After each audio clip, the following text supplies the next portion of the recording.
South ఇండియాలోనే biggest sorry store మన Varahi silks మన విజయవాడ ఎంజీ రోడ్ లో డిసెంబర్ 4వ తారీఖున ఘన ప్రారంభం.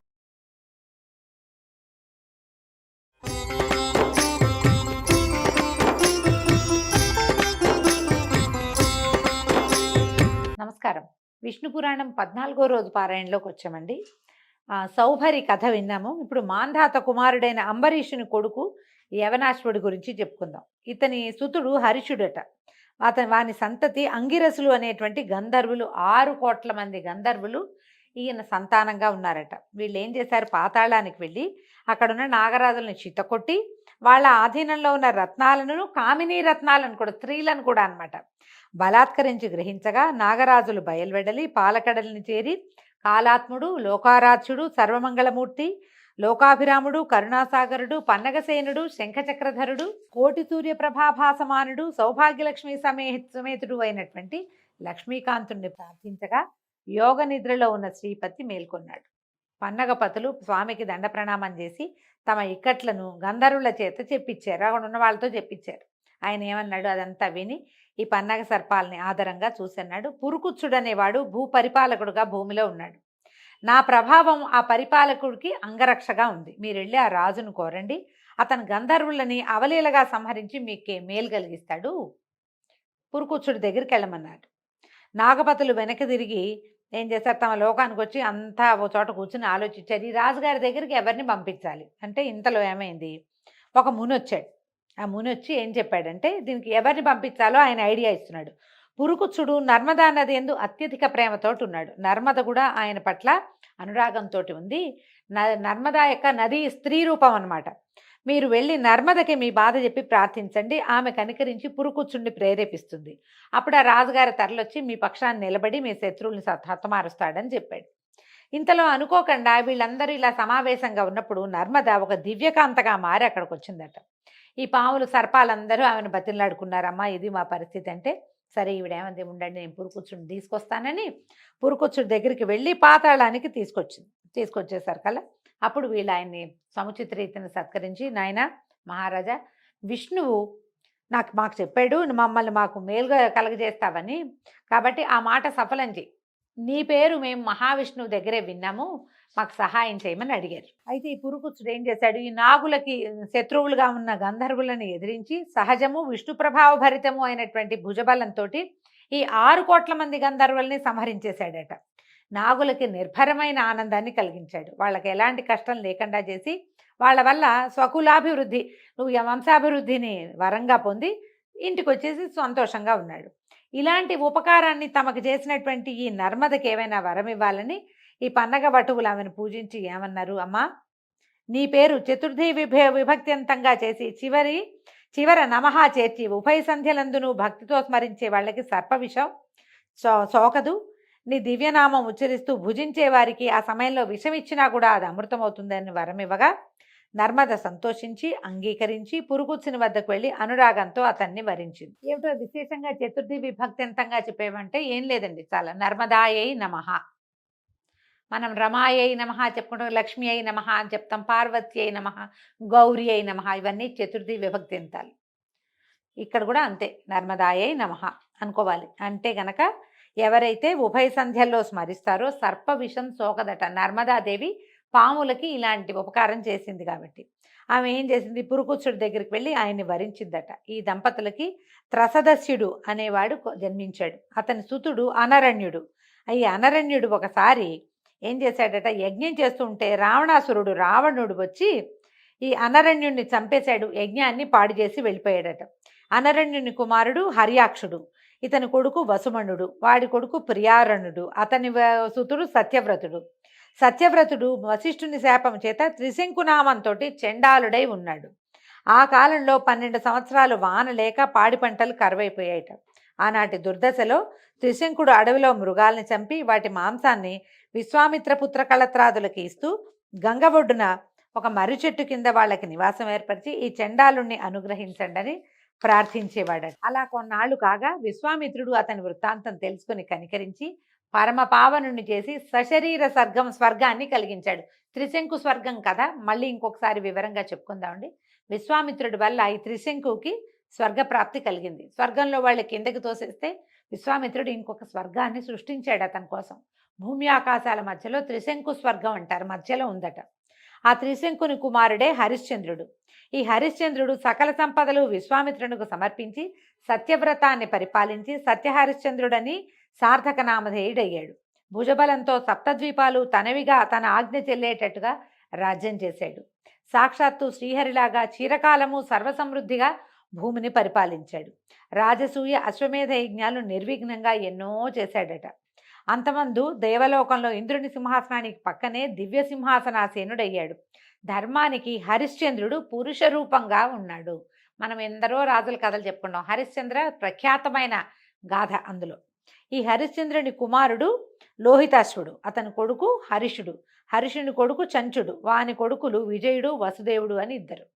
విజయుని కొడుకు రురుడు, అతని కొడుకు వృకుడు, వాని తనయువు బాహుడు.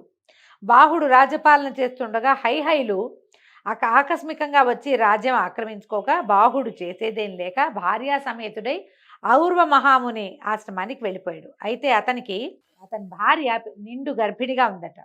ఒకనాడు ఆ ఇల్లాలకి ఏంటంటే కష్టం వచ్చింది. ఒక భార్య తాలూకు సవితి అంటే రెండో భార్య.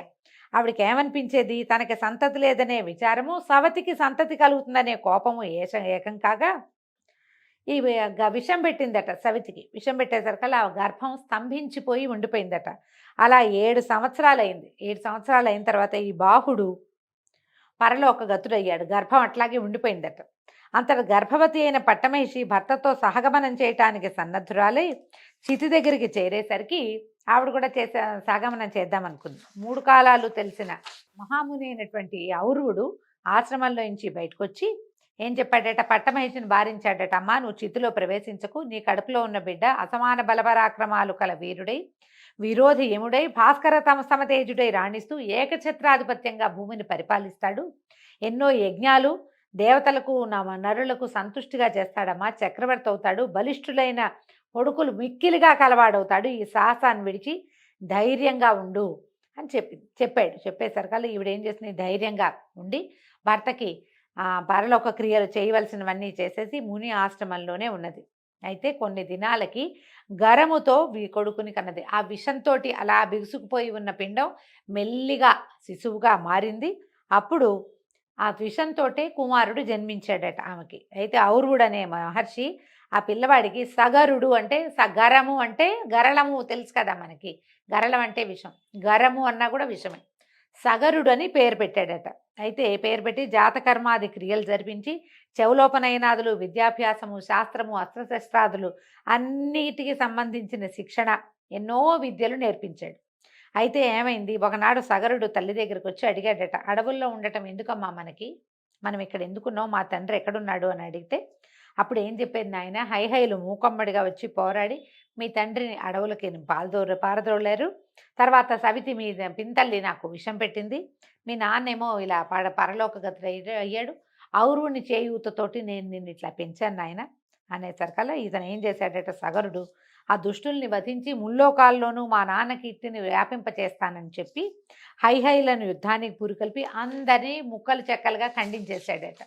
అయితే ఈ సగరుడి బలపరాక్రమాలు, ఈ పరాక్రమాన్ని చూసి శక యవన కాంభోజాదులు బెదిరి పారిపోయి వశిష్ఠుని దగ్గరికి చేరారట. వశిష్ఠుడు ఆలోచించి వాళ్ళని కులాచారాలు విడిచి గతి తప్పిన వారిగా, బతికున్న చచ్చిన వారిగా చేసి సగరుడి దగ్గరికి వెళ్ళాట. వెళ్ళి, రాజా నీ ప్రతిజ్ఞ చెల్లింది, హైహైలంతా చచ్చిపోయారు, వీళ్ళంతా కూడా చచ్చిన వాళ్ళతోటే జమ. ఎందుకంటే వీడు ఎప్పుడైతే కులాచారాన్ని పాటించలేదో వాడి బతుకున్న వాడి కింద లెక్కే కాదు. నీకు భయపడి ప్రాణరక్షణ కోరుతూ నా శరణు వచ్చారు. శరణన్న వాళ్ళని కాపాడాలి. నేను మీ వంశీయుల కులగురువుని ముందు నుంచి నా మాట మన్నించాలంటే సరే ఆయనకు ఒప్పుకొని ఏం చేశాడట, ఆ రాజుల్ని విడిచేసి మీ స్థానాల పోండి, మీ రాజ్యాలు మీరు పరిపాలించండి అని పంపించేశాడు. అప్పటి నుంచి యవనులు బోడి తల్లల వాళ్ళు, యవనులకి నెత్తి మీద జుట్టు లేదట. శకులు సగం బోడి తల్లట. పారదులు విరబోసిన జుట్టు కలిగిన వాళ్ళు, ప్లవులు మీసాలు గడ్డాల వారు, కాంభోజులు అధ్యయనం లేని వారు అయ్యి ఈ కులాలు అంటే వీళ్ళందరూ మనవాళ్లే. శకులు, యవనులు, కాంభోజులు వీళ్ళంతా కూడా భూమి మీద మనతో పాటు ఉన్నవాళ్లే. వీళ్ళని ఇట్లా విడిచిపుచ్చటం వల్లే ఇలాంటి ఇవి వచ్చినాయన్నమాట, పద్ధతులు వచ్చాయన్నమాట. వాళ్ళకి తమ తమ కులాచారాలు విడిచి బ్రాహ్మణులకు దూరమై మ్లేచ్చులయ్యారు. ముందంతా వీళ్ళు ఇదే వంశాలకు చెందిన వాళ్ళు, సూర్యవంశానికి చెందిన వాళ్ళు, చంద్రవంశానికి చెందిన వాళ్ళే మొదట. ఇలాగ సగరుడు తండ్రి శత్రువులను దునుమాడి తన నగరానికి వచ్చి అభిషిక్తుడై 7 దేవులకు అంటే సప్ద్వీపాలకి ఏకంగా ఉన్నటువంటి వసుంధరని పరిపాలించి చాలా అద్భుతమైన చరిత్ర కలిగిన వాడై ఉన్నాడు. వినతాకశ్యపుల కుమార్తె అయినటువంటి సుమతిని, విదర్భ రాజపుత్రిక అయిన సుకేసిని పెండ్లాడి రాజ్యభోగాలు అనుభవిస్తూ హాయిగా ఉన్నాడు. ఉన్న తర్వాత పుత్రకాంక్షతోటి భార్యల కోసం ఔరువుని దగ్గరికి వెళ్ళి ఆయన చెప్పాడట, నాకు కుమారులు కావాలని కోరుకునేసరికల్లా ఆయన ఏం చేశాట, ఒక భార్యకేమో వంశవర్ధనుడైన కుమారుడు, ఇంకొకటికి 60 మంది కుమారులు కలుగుతారని చెప్పాడట. విదర్భ రాజపుత్రి ఒక కూతుర్ని ఒక కొడుకుని కోరుకుందట, నేను అంతమంది పిల్లల్ని కనలేనని. అలాగే సరే ఏమైంది, కాశ్యపి వినతా కశ్యపుల కుమార్తె అయిన సుమతి నాకు 60 మంది కుమార్తెలు కావాలి. మనం 60,000 మంది అని కథల్లో వింటామండి. 60,000 మంది అని కూడా ఉన్నది ఒక చోట. ఈ భాగంలో మనకు 60 మంది అని కనపడుతుంది. తర్వాత ముని అనుజ్ఞతోటి నగరానికి వచ్చేశారు. సుకేసికి ఒక కొడుకు కలిగాడు, వాడి పేరు అసమంజసుడు. ఈ సుమతికి 60,000 మంది 60 మంది కుమారులు జన్మించారు. ఈ అసమంజసుడు ఏంటంటే పేరుకు తగినట్టుగానే తమ్ముళ్ళని వెంట పెట్టుకుని ఎన్నో రకాల చెడు పనులే చేసేవాడు. పిల్లల్ని నీళ్ళల్లో ముంచేసేవాట, సరదాకి చేసేవాడు. దాంతో ఏంటంటే ఓర్చుకుని ఉండేవాళ్ళు ప్రజలంతా కూడా, రాజుగారి అబ్బాయి లేక కలిగిన కొడుకు ఏమంటాము అని ఊరుకునేవాళ్ళు. అయితే అతను అసమంజసుడు యువకుడు అయ్యాక కూడా అతని దుర్మార్గం, చిన్నతనంలో బాల్య చేష్టలు కాదు, పెద్దవాడయ్యాక కూడా అలాగే క్రూరమైన దుర్మార్గమైన విపరీతమైన ప్రవర్తన కలిగి ఉండేవాడు. అతనికి ఒక కుమారుడు కూడా కలిగాడట. అయితే ఈ మనవడిని చూశాను చాలు అనుకుని ఈయన ఏం చేశాడు, సగరుడు అసమంజసుడిని వెళ్ళగొట్టేశాట. మళ్ళీ అసమంజసుడి కథ మనకి కనపడదు, ఏ కథల్లోనూ ఎక్కడా చెప్పరు, అతను వెళ్ళగొట్టేయటం మాత్రమే తెలుస్తుంది.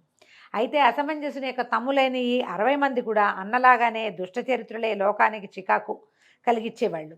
అయితే యజ్ఞాలు పాడు చేయటం, తపస్సులు సాగకుండా చేయటం, కోతి కొంటె పనులు చేసేవాళ్ళు అనమాట. దేవతలు సహించలేకపోయేవాళ్ళట వాళ్ళని. అయితే ఏమన్నారు, వీళ్ళు వెళ్ళి విష్ణుమూర్తికి చెప్పారట, నీ అంశతోటి జన్మించినటువంటి మహాతపస్వి కపిలుడు విష్ణుమూర్తి యొక్క అంశతోటి జన్మించాడు, ఆయన దగ్గరికి వెళ్ళారు. ముందు విష్ణువు దగ్గరికి వెళ్ళి మాకు ఏదైనా మార్గం చెప్పమంటే ఆయన కపిలుడి దగ్గరికి వెళ్ళమన్నాడు.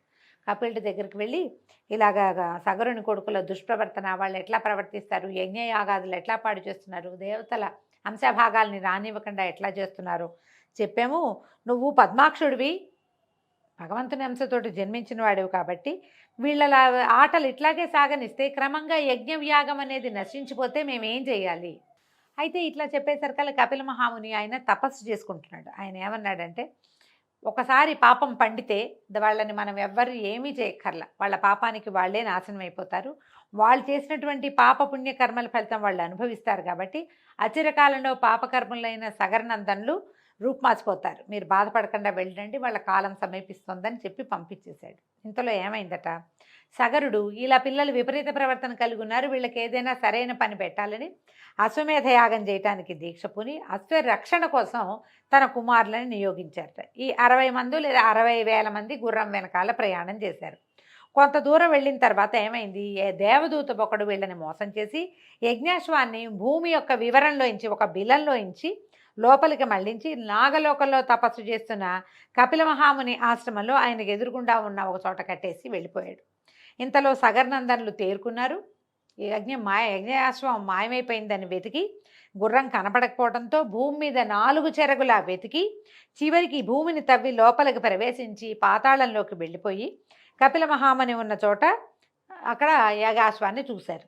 అసాధారణ దీక్షతో కళ్ళు మూసుకుని తపస్సు చేసిన మహామునిని చూశారు.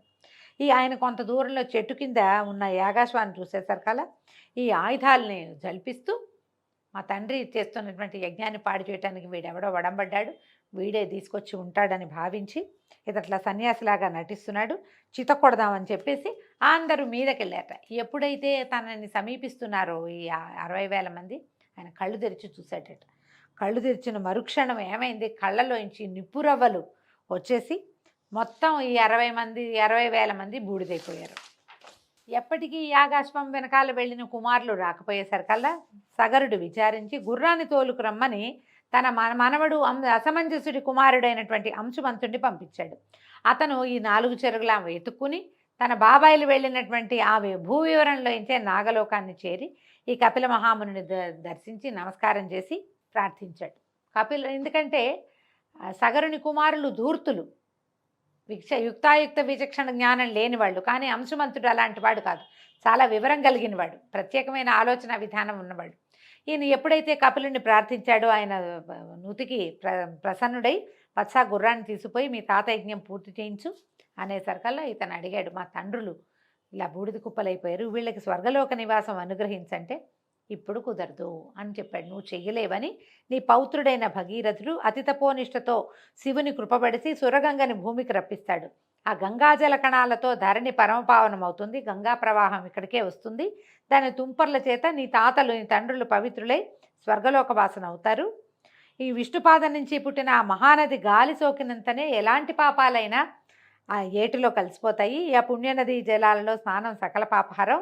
గంగాజలం ఒక్క కణమైనా సరే శరీరంలో ఏ ఒక భాగంలో పడినా కూడా మనిషి పాప విముక్తుడవుతాడు. నువ్వు గుర్రాన్ని తీసుకుపోనాయనా అని చెప్పేసరికి అంశమంతుడు గుర్రాన్ని తీసుకొచ్చేశాడు. తర్వాత యథావిధిగా అశ్వమేధం పూర్తి చేశారు. సగరతనయుల చేత రూపొందిన సముద్రునికి సాగరుడని పేరు వచ్చింది. ఈ భూవివరాన్ని ఎప్పుడైతే వీళ్ళు తవ్వేసరికల్లా అప్పుడు చిన్న జలపాయగా ఉండేటువంటి సముద్రము చాలా పెద్దదైందని చెప్తారండి. ఈ సగర వృత్తాంతంతో ఈరోజు భాగం పారాయణ పూర్తయిందండి. రేపు ఉదయం మళ్ళీ తర్వాతి భాగంలో కలుసుకుందాము. నమస్కారం.